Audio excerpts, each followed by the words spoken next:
Bro একটা সত্যি কথা বলো তো, তোমার ভেতরে সেই সিংহটা কি এখন বিড়াল হয়ে গেছে? মানে সেই এনার্জি, সেই ড্রাইভ আর কনফিডেন্স কি এখন পুরনো প্যান্টের পকেটে রাখা 10 টাকা নোটের মতো হারিয়ে গেছে? সেই যে আগে সকালে ঘুম থেকে উঠলেই মনে হতো তুমি পুষ্পা, কেউ তোমাকে ঝোঁকাতে পারবে না, সেই ফুল পাওয়ার মুডটা কি এখন উধাও? এখন অবস্থা এমন যে জিমে গিয়েও ডাম্বেল তুলতে গেলে মনে হয় পাহাড় তুলছো, আর মেয়েদের সামনে গেলে কনফিডেন্স এমনভাবে পালায় যে মনে হয় তুমি অদৃশ্য হয়ে গেলেই বাঁচতে। হতে পারে ব্রো তোমার টেস্টোস্টেরন তোমাকে না জানিয়েই বরিয়া বিছানা গুটিয়ে সাইলেন্টলি কেটে পড়েছে। তাই এই ভিডিওতে আমি তোমাকে লো টেস্টোস্টেরনের 7টি এমন সাইন বলবো যা শুনলে তোমার চোখ কপালে উঠে যাবে, আর সাথে ন্যাচারাল ফিক্সও বলে দেবো। তাই ভিডিওটা স্কিপ করো না, নয়তো সারা জীবন আলু সেদ্ধ হয়ে থাকতে হবে। আচ্ছা, তোমরা কি কখনো ভেবেছো এই যে টিপসগুলো দিচ্ছি বা এই যে স্ক্রিপ্টগুলো লিখছি, এই মানুষটা দেখতে কেমন? অনেকে আমাকে ইনবক্সও জিজ্ঞাসা করেছো। তো ব্রো সারপ্রাইজটা দিয়েই দিই, খুব শীঘ্রই আমি আমার ফেস রিভিল করতে যাচ্ছি। শুধু মুখ দেখানো নয়, সাথে অনেক বড় কিছু প্ল্যানিংও আছে। নেক্সট কয়েকটা ভিডিও একদম মিস করো না, কারণ যে কোনো দিন পর্দা উঠতে পারে। এবার জেনে নিই টেস্টোস্টেরন কেন তোমার পুরুষত্বের মেন ইঞ্জিন। সিম্পল হিসাবটা বুঝে নাও, টেস্টোস্টেরন শুধু হরমোন না, এটা তোমার ভেতরের আগুন। এটা ঠিক থাকলে তুমি জিমে হেভি ওয়েট তুলবে, মাঠে বাঘের মতো লড়বে, আর পরীক্ষায় ফোকাস এমন থাকবে যে মনে হবে তুমি নেক্সট আইনস্টাইন। দাড়ি গজাবে ফটাফট, গলার আওয়াজ ভারী হবে, আর মুড থাকবে সবসময় টপে। কিন্তু যেই এটা কমে যায়, তুমি হয়ে যাও এক জ্যান্ত ব্যাটারি যার চার্জ মাত্র 1%। জিমের পর মনে হয় তুমি যুদ্ধ করে এসেছো, মাসল লুজ হয়ে চর্বি বাড়তে থাকে, আর মনে শুধু সেলফ ডাউট আসে, আমার দিয়ে কিচ্ছু হবে না। এক কথায়, হাই টেস্টোস্টেরন মানে তুমি হিরো, আর লো টেস্টোস্টেরন মানে তুমি কনফিউজড জিরো। এবার শোনো সেই 7টি লক্ষণ যেটা তোমার বডিতে তুমি দেখতে পেলে সঙ্গে সঙ্গে শুধরে নিও। লো টেস্টোস্টেরনের প্রথম লক্ষণ নাম্বার 1, মর্নিং ইরেকশন গায়েব। ব্রো একটু অকওয়ার্ড হলেও কিন্তু একদম খাঁটি কথা। সকালে ঘুম থেকে উঠে যদি তোমার ছোট সোলজার তোমাকে স্যালুট না করে, তবে বুঝে নাও তোমার হরমোন প্রোডাকশন এখন ছুটিতে আছে। এটা টেস্টোস্টেরন কম হওয়ার প্রথম ওয়ার্নিং বেল।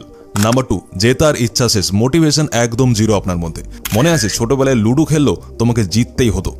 এখন যদি তোমার অবস্থা এমন হয় যে কেউ তোমাকে ল্যাং মেরে চলে গেল, তুমি বলো ঠিক আছে ভাই, আশীর্বাদ করে গেলাম, তবে বুঝে নিও এটা লো টি এর সাইকোলজিক্যাল সাইড এফেক্ট। তোমার ভেতরের সেই ফাইটিং স্পিরিট এখন কোথায় চলে গেছে? নাম্বার 3, রিকভারি যখন কচ্ছপের গতিতে। আগে হয়তো জিমে ফাটিয়ে ওয়ার্কআউট করে পরের দিন আবার রেডি থাকতে, আর এখন একদিন একটু ডাম্বেল নাড়ালে 4 দিন এমনভাবে বডি পেন করে যেন তোমাকে কেউ গণধোলাই দিয়ে দিয়েছে। তাই বডিতে টেস্টোস্টেরন কম থাকলে মাসলস রিপেয়ার হওয়া ভুলে যাও, শুধু ব্যথাটাই তোমার সঙ্গী হবে। যদি দেখতে পাও তোমার দাঁড়ি এখানে সেখানে ছোপ ছোপ মানে প্যাচি বিয়ার্ড, দাঁড়ি হলো পুরুষত্বের সাইনবোর্ড। এখন যদি তোমার দাঁড়ি এমনভাবে গজায় যে দেখে মনে হয় কেউ ঘাস কাটার মেশিন ভুল করে চালিয়ে দিয়েছে, মানে কোথাও আছে কোথাও নেই, তবে বুঝবে টি লেভেল আপনার শরীরে একদম ডাউন। তখন দামি তেল মাখলেও কাজ হবে না যদি ইঞ্জিন খারাপ থাকে। দামি তেল মানে হলো বিয়ার্ড অয়েল। লক্ষণ নাম্বার 5, দুপুর বেলাতেই ব্যাটারি লো। সকালে একটু পটর পটর করো, কিন্তু দুপুর 2টা বাজতে না বাজতেই, মানে দুপুরে খাবার না খাওয়ার পরে তুমি এমন ঝিমিয়ে যাও যেন তোমার উপর দিয়ে রোলার চলে গেছে। তারপর চা, কফি আর চিনির উপর ভরসা করে দিন কাটাতে হয় তোমাকে। এটা তোমার বডির ন্যাচারাল এনার্জি প্রোডাকশন লো হওয়ার লক্ষণ। তার মানে বুঝে নাও যে তোমার শরীরে টেস্টোস্টেরন কতটা আছে। নাম্বার 6, অতিরিক্ত কর্ন আর ডোপামিনের জগা খিচুড়ি। এটা একটু সিরিয়াস কিন্তু সত্যি। সারাদিন স্ক্রিনে আজে বাজে জিনিস দেখে ব্রেনের ডোপামিন সিস্টেমকে তুমি 12টা বাজিয়ে দিচ্ছ, আর ডোপামিন বিগড়ালে টেস্টোস্টেরন তার সাথে আড়ি করে চলে যায়। আপনি রিয়েল লাইফে একদম অকেজো হয়ে যান। নাম্বার 7, বারবার হাতুড়ি চালানো মানে মাস্টারবেশন। মাঝে মাঝে ঠিক আছে, কিন্তু যদি এটা তোমার নেশা হয়ে যায়, তবে ব্রো তুমি নিজের পায়ে নিজেই কুড়ুল মারছো। বারবার ইজাকিউলেশনে টেস্টোস্টেরন সাময়িকভাবে ড্রপ করতে থাকে, আর যা তোমাকে ফিজিক্যালি উইক আর মেন্টালি ডাল বানিয়ে দেয়। তুমি কোনো ডিসিশন নিতে পারো না নিজে থেকে, তোমার ডিসিশন মেক করার ক্ষমতা চলে যায়। তাহলে এখন উপায় কি? উল্টে যদি তুমি এটাকে এখন ইগনোর করো, তাহলে তুমি তোমার নিজের বেস্ট ভার্সন কোনোদিন দেখতে পাবে না। সমাধান একদম সোজা, 7 থেকে 8 ঘন্টা এমনভাবে ঘুমাও তুমি যেন কুম্ভকর্ণ। নাম্বার 2, রোদে যাও, ভিটামিন ডি নাও, একদম ফ্রিতে টেস্টোস্টেরন বুস্ট করে নাও। নাম্বার 3, ভারী জিনিস তুলো, জিম করো।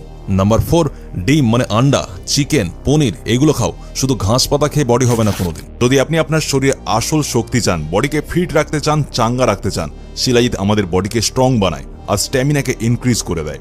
আসলে শিলাজিতে ফুলবিক অ্যাসিড থাকে, যেটা মেন রোল প্লে করে আমাদের বডিতে মাসলস বিল্ড করায়, আপনার খাবার থেকে নিউট্রিশন অ্যাবজর্ব করায়। তাই যদি আপনি একটা ভালো পিওর এবং হাই কোয়ালিটিওয়ালা শিলাজিৎ খুঁজছেন, তাহলে ম্যানশিওর শিলাজিৎ রেজিন আপনার জন্য বেস্ট হবে। কারণ এটাকে হিমালয়ের পাহাড় থেকে এক্সট্র্যাক্ট করা হয় আর পিউরিফাই করা হয় স্লো বয়েলিং ফোটানোর প্রক্রিয়ার মাধ্যমে।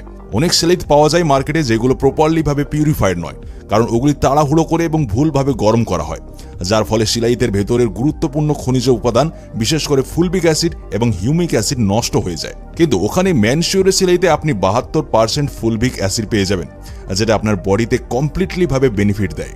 বিশ্বাস না হলে এটার প্রমাণ দেয় এই ইন্ডিয়ান অ্যানালিটিক্যাল ল্যাবের সার্টিফিকেট। দেখুন, এতে সব ইনফরমেশন দেওয়া আছে, আর এটি জিএমপি, আইএসও, জিআইপি দ্বারাও সার্টিফাইড, তাই এটার কোনো সাইড ইফেক্টস নেই। এটা পিওর সার্টিফাইড নো ফিলার সিলাইট। আসলে ম্যানশিওরের সিলাইট আপনার শরীরের শক্তি, এনার্জিকে বুস্ট করে, যেটা আপনি সারাদিন আরও অ্যাক্টিভ থাকায় এটি সাহায্য করে। এটা আপনার ইমিউনিটি মানে রোগ প্রতিরোধ ক্ষমতাকে বাড়ায়, যার ফলে আপনি ঘন ঘন রোগ জ্বালায় পড়বেন না, এবং এটি আপনার মানসিক চাপ কমায়। এটা একদমই ইজি টু কনজিউম। আপনি মটরের দানার পরিমাণে নিয়ে 250 থেকে 500 মিলিগ্রাম হালকা গরম জলে মিশিয়ে খাবেন।